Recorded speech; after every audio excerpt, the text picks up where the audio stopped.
उमर बिन कासिम से लेके गजनवी तक और बाबर से लेके औरंगजेब तक बहुत सारे लोग आए। भले श्रीलंका हो, भले जो नेपाल हो, मॉरिशस हो, बहुत सारे ममालिक के जो लोग हैं अब वो यहाँ पे आया करेंगे। इसको आप कैसे देखते हैं कि सारे का सारा भारत जो है वो नरेंद्र मोदी के साथ खड़ा हो गया है? पहले डेवलपमेंट इकोनॉमी की और अब मजहब को वो जो है वो लेके आए हैं, जिसको बहुत सारे लोग एक्सेप्ट कर रहे हैं। राम की जन्मभूमि 9,000 साल पुरानी बात। जब फॉरेन इन्वेडर्स यहां पे आए उन्होंने 60,000 मंदिरों को तोड़ के मस्जिदें बनाई। हिंदू मजहब is a non violent religion और उसका ये भरपूर फायदा उठाते रहे, चाहे मुगल थे या उससे पहले थे। थोड़े थोड़े से लोग घोड़ों पर बैठ के आते थे पहाड़ों से उतर के अफगानिस्तान की साइड से, और यहां फिर वो हजारों सालों तक हुकूमत करके जाते थे। जब वो गए तो चंद ईस्ट इंडिया कंपनी के लोग, वो भी मिलिट्री नहीं थी, एक कंपनी थी, वो आई यहां पे 1857 में जाके क्वीन ने इसको ब्रिटिश कॉलोनी बनाया था। उससे पहले तो एक कॉरपोरेशन रन करती रही इस मुल्क को। क्यों? क्योंकि Hindu religion is a non violent religion. और आज एज ए बहसीते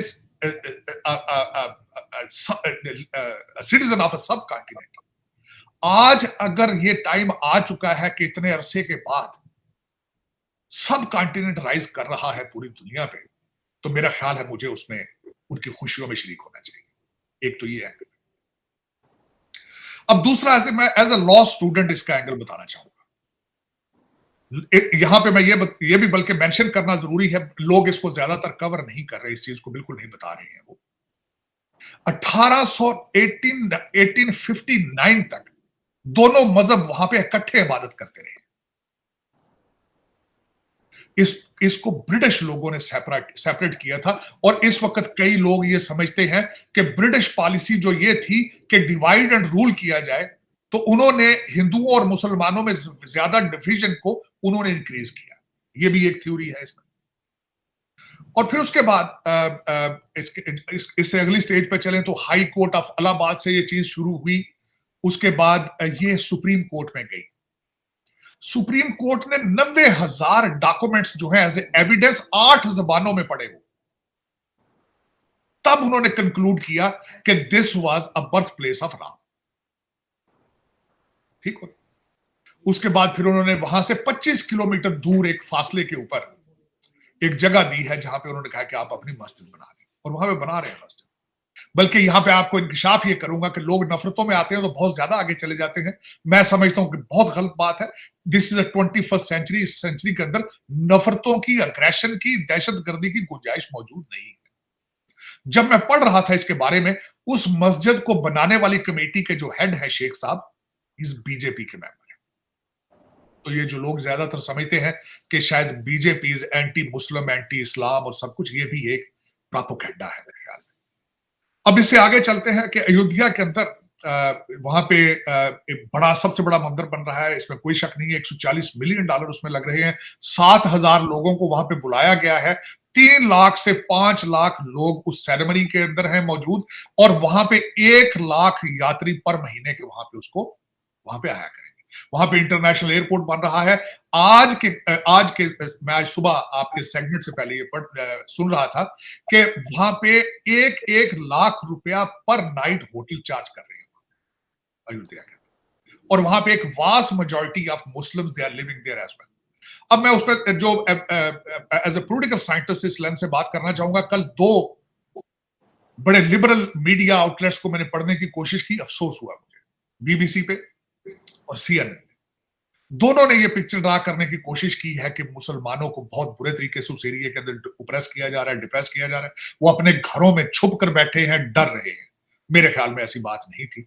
मैंने इसको परसू करने की कोशिश की, अपने हिंदू दोस्तों से पूछा, अपने सिख दोस्तों से पूछा, अपने भारतीय मुसलमान दोस्तों से पूछा, तो ऐसी कोई बात नहीं। लेकिन लिबरल मीडिया है, अल्टीमेटली उन्हें तो बताना होता है कि वहां पे जुल्म सितम की दास्तानें लिखी जा रही है। अब मैं तीसरा एंगल ये बताना चाहूंगा चीमा साहब, इस मंदिर को बनने में, इस मस्जिद के इशू के ऊपर 2000 से ज्यादा लोग अपनी जानें जाया कर चुके हैं। जो वो ट्रेन जलाई गई थी, फिर ट्रेन जलाने के बाद वहां पे जो सारा जिसका इल्जाम लगाया गया था के बहुत बड़े रॉयट्स, ज्यादा रॉयट्स के अंदर, क्या that is what the solution we have to move forward with it. आगे हमने यहां से किस तरह बढ़ना है, हमने आगे किस तरह जाना है, मेरा ये क्वेश्चन है। मैंने कल खुद एक इवेंट यहां पे अटेंड किया था और मेरा मैसेज ये था कि I came with the message of love and harmony to move forward. हम सदियों से यहां रह रहे हैं और सदियां यहां इकट्ठे रहेंगे। क्या हम इसी स्टेटस को में रहना चाहते हैं, नफरतों में? क्या यह सोल्यूशन है इस चीज का? क्या जंगे और दहशतगर्दी ही सोल्यूशन है इस चीज का? मेरे ख्याल में नहीं। 2000 माएं अपने बच्चे जाया कर चुकी है। हमने इस ट्रैक पर नहीं जाना। That is what my message is. और मैंने कल यही मैसेज दिया था कि my message is love and harmony.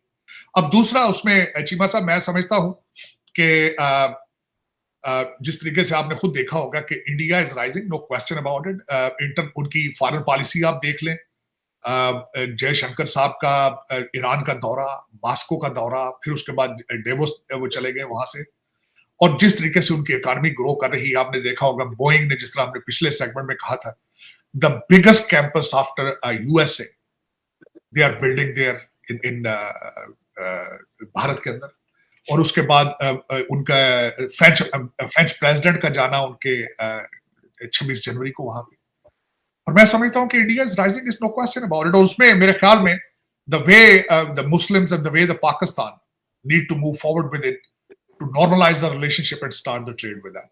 मेरे ख्याल में जो मैं समझता हूं हमेशा कि अच्छी चीज अगर आप इजाद नहीं कर सकते तो उसको कॉपी करने की कोशिश करें, लर्न करना चाहिए मेरे ख्याल में। जय हिंद दोस्तों, स्वागत है आप सभी को हमारे चैनल पर। दोस्तों सबसे पहले जय श्री राम। कल का दिन ऐतिहासिक था।